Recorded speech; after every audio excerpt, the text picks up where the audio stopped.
Welcome to ChiefPigskinTV.com, my own personal football blog. I'm Nate Allbaugh, head football coach of Milford System Park Bearcats in Milford, Illinois. And here I am out in Colorado, and as I'm walking through the streets of Estes Park, I walk into an all-Nebraska store. I start talking to the owner here. Turns out this is Jesse Kosch. He was the punter for the Nebraska Cornhuskers in the years 93 through 97, which they just so happened to win 3 national championships during that time. So I was thrilled to death, ran back to my car, grabbed a camera, and here I am with the man here. Tell us about how you ended up here at owning this shop.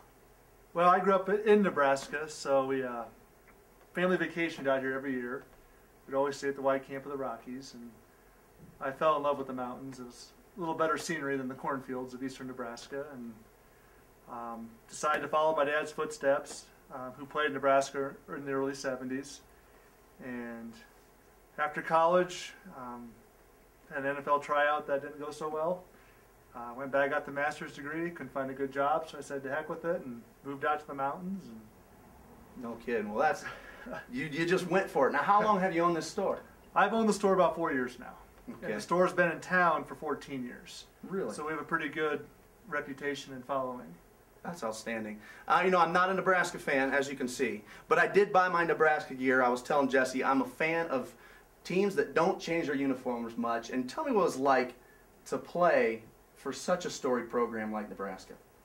Well, it's definitely an honor, and you know, having Coach Osborne as our head coach, I mean, he was just a guy you respected growing up through your childhood and high school years at Nebraska, and you're like, you know, they say it's every kid's dream to play there growing up there, and it was mine. And I happened to be just good enough to get there. I was a walk-on, so I had to kind of do it the hard way, and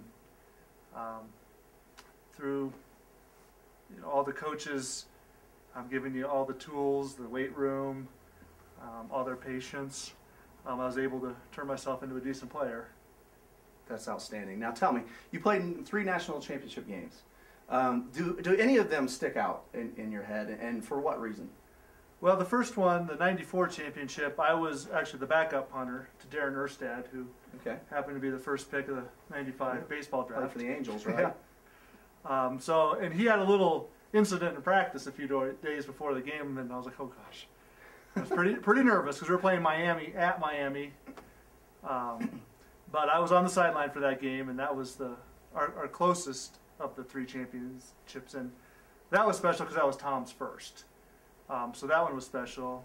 The 95 season we played Florida in the Fiesta Bowl, and that was the first year I was a starter. So I was actually contributing. And I was so nervous, just a sophomore. You know, that's when Tommy Frazier got runner-up in the Heisman. We were the #1 in the nation in total offense, one of the best defenses, didn't have a close game all year, and all through the bowl preparation, all we heard was Nebraska's weakness is their special teams. So Chris Brown was our kicker, and he was a true freshman. Okay. Which, if you had a nitpick, we probably were the weakness, but we didn't need to hear that. But because he actually missed his first extra point in the game, and I was like, oh geez. So I was so nervous, but the good thing about that game was we won 62-24, and I didn't even punt till the 4th quarter. So the game was essentially over, and I was like, shoo. And I kind of shanked it a little bit, but they fumbled it, and we recovered it, so it turned out pretty good. But so that was exciting. And then my senior year, 97, we played Tennessee and Peyton Manning. Okay. In the Orange Bowl, and that's where I probably had my best punt of my career. We were backed up on our own 3-yard line, our first possession, and I mean, I was standing in the back of the end zone, you know, looking for that line, and got 20,000 Tennessee fans yelling at me behind me, and had one of my best punts of my career. So that was a special moment, and that was probably the most special, the 97, since there was 22 of us that were there from beginning to end. Okay. Then we took a picture, and that was Tom's last game also. So. Okay. Now, do you guys do anything now, the old players that get together at all during the year, maybe homecoming weekend? Is there anything special that you guys do to commemorate those, or as a team, old-timers go back? What do you guys do? Well, we just got done with all of our 10-year anniversaries. It was 2004, 5, and 7. They'd invite all of us back to a game. Now they're really trying to branch out to all the letter winners and invite them all back for one game. Okay. I didn't make it last year, but the year before was the Virginia Tech game in Lincoln, which was fun. It's just kind of tough for me to get out of here on those fall weekends because it's really busy up here. But we try to make it back to one game a year. That's outstanding. I can't even imagine being able to play at that level, let alone for such a storied program and nonetheless for a national championship. So great stories. I'm thrilled to death that I ran into you. Now tell me, you also coach at Estes Park High School, is that correct? Yes.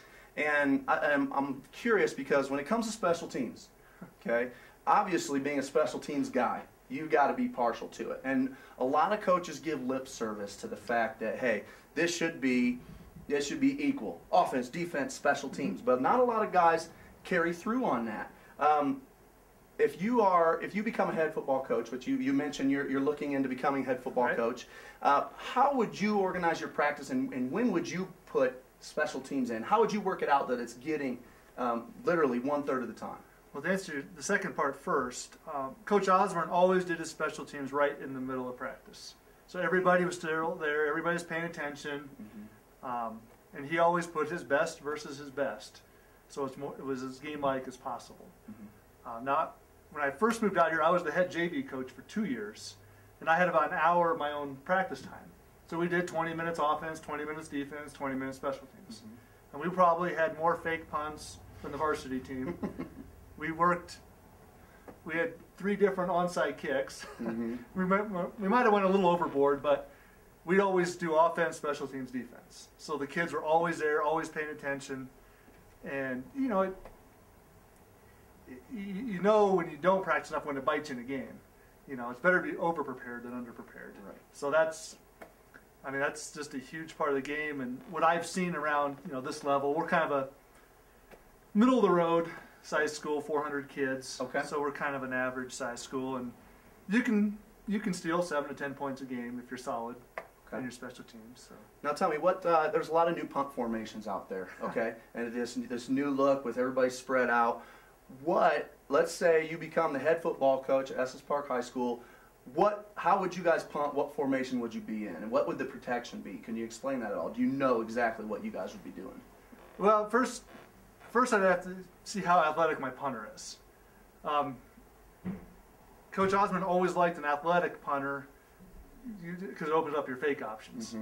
I mean, you don't want, if you have a 250-pound lineman that's your punter, you kind of, bunch everybody in. And, okay. But if we have an athletic punter, I do like bunching everybody up.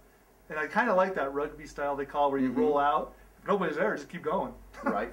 The other good thing is you can run up, as long as you punt before the line of scrimmage, gain yourself, 5-8 yards on the punt instead of just standing there and punting it. But our goal will be not to punt too often.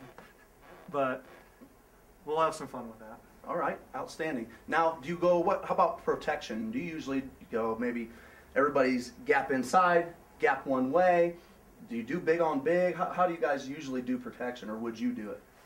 I'd put 7 on the line. What we did in Nebraska, we had our 7 on the line. We had 2 up backs in a 3-point stance between the center and the guard. And then we had the personal protector and the punter. And that really forced everybody to come from the outside, which we didn't have a punt blocked in my 3 years. Okay. So that worked pretty good.